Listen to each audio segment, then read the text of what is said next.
Hey, what's up, Davis fam? Welcome back. It's your girl Hunter, and I am back with another video. So, today's video, I'm going to be doing a story time of the first time that I went to jail. I was kind of like contemplating whether to do this or not, but I definitely want you guys to know my story, and this is how I became where I am today. So I definitely want to share it with you guys. So let's get into it. Okay, so the first thing you should know is when I was doing all this, I was in full-blown addiction, obviously. So how it started, how everything began was I was never close with my mom's mom. So I would go to her house and I would help her. I would do her dishes, I would clean, I would help her get a bath, I would do all the stuff that she needed me to do, run errands. Well, the one day, this was like a week into me working for her, and we made like a work thing and everything. Like it was like Monday, Tuesday, Wednesday, Thursday, and she would give me $150 a week. So we made it all like official. So this was like a week into my work, maybe 2 weeks, and like none of them knew I was addicted. You know, this was like when I was like hush hush with it, and she would give me her card and say, okay, go get me this, this, and this, but get $40 back cash, or blah blah blah. So when I got her a receipt, which she asked me for, like, make sure you get me a receipt, I seen there was like 14,000 in her account, and I'm like, oh my god, like if only I could have 60 of this, like I could be high and I could not be sick anymore. Like, so right away I called my ex-boyfriend at the time, well, my boyfriend at the time, which we'll call him Brian. So I called Brian, and I'm like, yeah, like, this is what's going on. And I'm like, do you think I should or no? And he was like, I don't know. Like, I don't want you, to do that, but we do need it. Well, I ended up not doing it that day. I'm like, no, whatever. This time she gave me the card. I was sick, and I'm like, you know what? I'm not even thinking about this. Like, I'm doing it. So I ended up taking like $60, $80, whatever. So I didn't do it after that for a while, okay? But then I started again, and it started getting me, like, I started getting comfortable with it because she wasn't finding out. And I'm like, okay, well, if I only take like $60, $80, she won't know. And yeah, so I did that for like 4 to 6 months. Then I stopped because I'm like, this is getting out of control. Like, I need to stop. So I did my thing for a while, did my thing. Then I started up again, and this was another 4 months maybe. So I started doing all the dumb shit again, and she still didn't say anything. So then the one day I go up to her house, and she said, yeah, I had to call the bank because somebody has a duplicate card of mine and they're stealing money from me. And I knew, okay, the last time I took money from her, that it was going to go down. Just because I looked in her checking, she was taking money out as fast as I was. And the second time I started taking her card, I mean, I was taking $250, I was taking $200, like $275, like I was just going all out, like, cause I was just that much worse in my addiction that I didn't give a shit.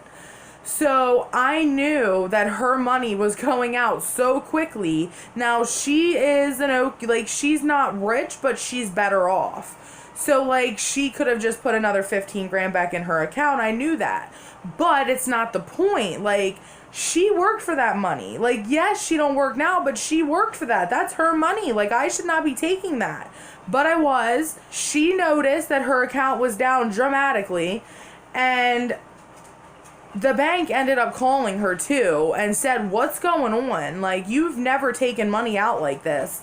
And right away she told me the bank is doing an investigation, and Steve, which is her husband, who never really like cared for me, I guess, he said about me. And Grandma right away defended me, saying, no, she wouldn't do that. It's not her.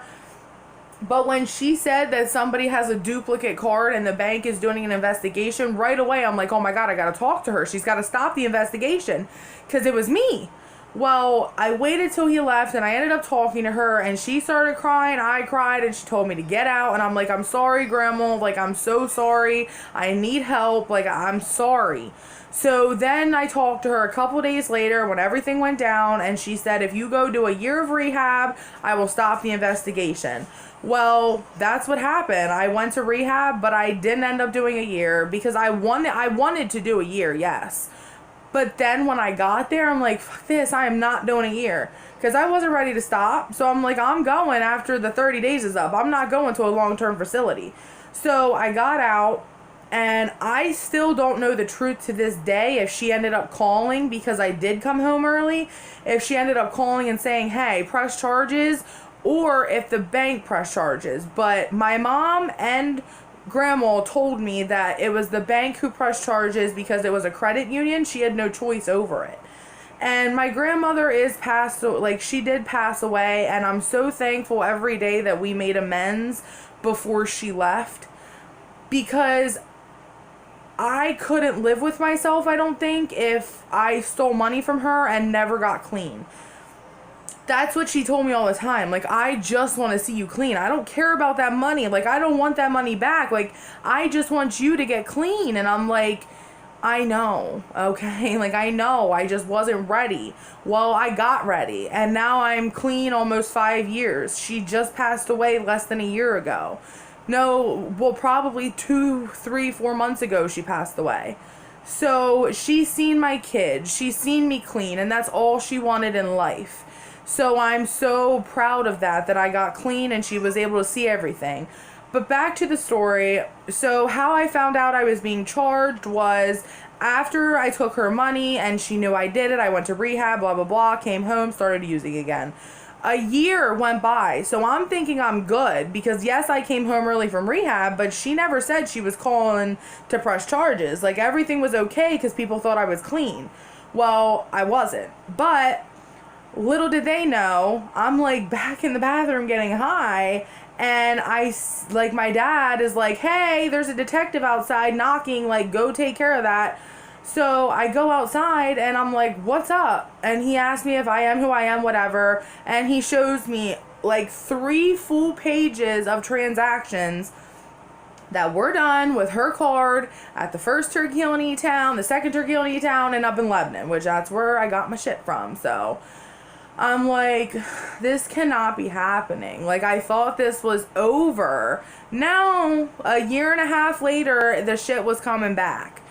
So he gave me paperwork and he said they'll be in touch. And I ended up getting a court date, which I never got the paper for because they sent it to my mom's. So I got a call saying, like, we're having a warrant out for your arrest, like, what's up? So I ended up calling them saying I never got the letter. Then I ended up going to court, which I got probation, but he didn't want to leave me leave because he knew I was high. And I'm like, I have a bed for a rehab tomorrow.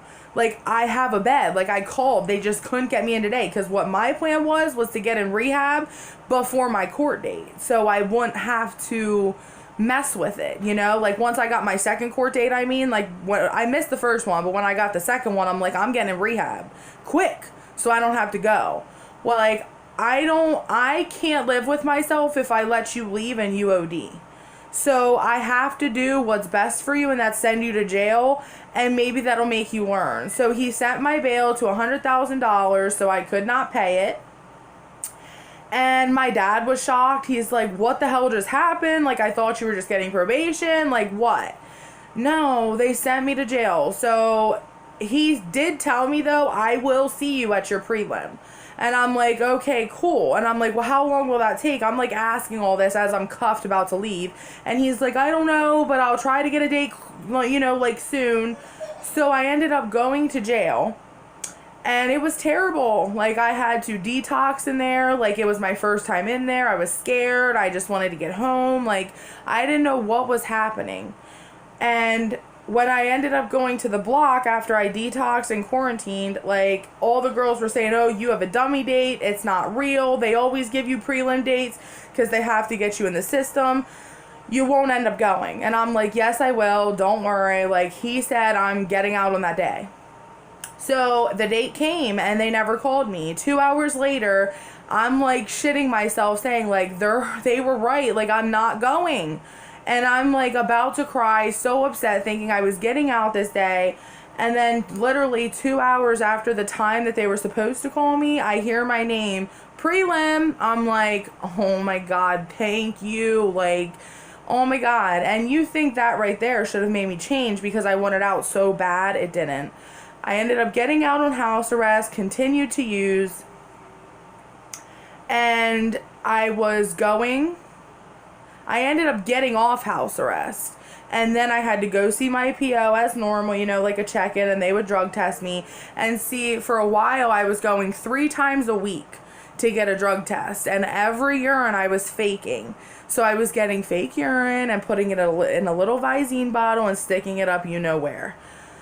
That finally caught up with me. I couldn't get urine anymore. I couldn't keep doing it. It all caught up, so I just had to do it. Well, my PO was like, you're dirty. Like, you need to start getting your levels down. So the next time I see you, if your levels are down, you're cool. If not, like, we're going to have to start doing something. So, and like, really, there's no way I was getting my levels down. Like, I am a full-blown addict. Like, I can't just wean myself off. So they were never going down. So I think he let me do like 4 to 5 dirty urines. And I'm thinking like, why is he letting me go? But he did. And I think he was giving me enough room to hang myself, because he let me go 4 to 5 times. And then the day I had to go in, I felt something was going to happen. And I was standing in there before my name got called. And I'm like, you need to leave. Like, go.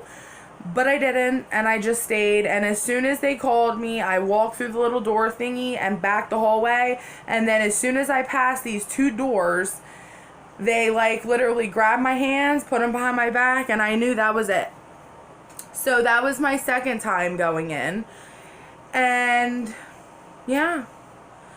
So, and that time I was in like 3 months, 2.5, 3 months. And then I ended up going to work release, which I'm going to do a story time about work release too, because that shit is crazy. But yeah, so that is a little story time about my first time in jail. I just want you guys to know, like, when you walk in jail your first time, like, you just can't believe you let yourself get there. Like, that's just the feeling you get. You're like, what did I do? Like, why did I keep doing it? Because it's definitely scary. Like, on that phone trying to get my family to pay that $100,000 bail when it's not their problem. Like, they did not do that. I did that. And then, like, my poor grandma, like, going through all that money. Like, she was taking it out as quick as I was. And it's like, that was her money that I stole. And I'm still paying that back to this day. And, which I'll do a story time about that, too, because she passed away. So I just went to court again recently for a revocation, because I'm just on probation now for fines and costs. Like, I don't have to do a drug test anymore. I don't have to do any of that. But I'm still on because I owe that money. And I think I didn't tell you guys either. I ended up stealing $6,000 from her. That was the amount that they added up. So a little over $6,000 I stole from her. And then you have to think, like, my probation fines and costs, like house arrest twice I was on. So that added up. So my fine is like $10,000, which I'm going to do a story time about my grandma's restitution costs, because she's passed away. Like, what do they do about that? Like, who do I pay now? Or is it gone? Does it get thrown away? I'll do a story time on that. So I don't want to talk too much about that. But yeah, so I'm still paying to this day for the decisions that I've made. And I ended up getting 2 felonies out of stealing her credit card. I got theft by unlawful taking and access device fraud. And then they gave me something else too, but when I went to court, they dropped the 1 and just charged me with the 2. So yeah, but I just wanted to come on here and do a story time for you guys. My kid is crying. That's why I'm trying to rush this too. But Thank you guys for watching, and if you have any questions about anything, I hope I didn't miss anything, because sometimes I ramble and then I forget what I say. But yeah, if you guys have any questions, please comment down below. And like I said, more story times will be coming. So thank you guys so much for watching. We love you. I love you. And we will see you in the next one. Bye.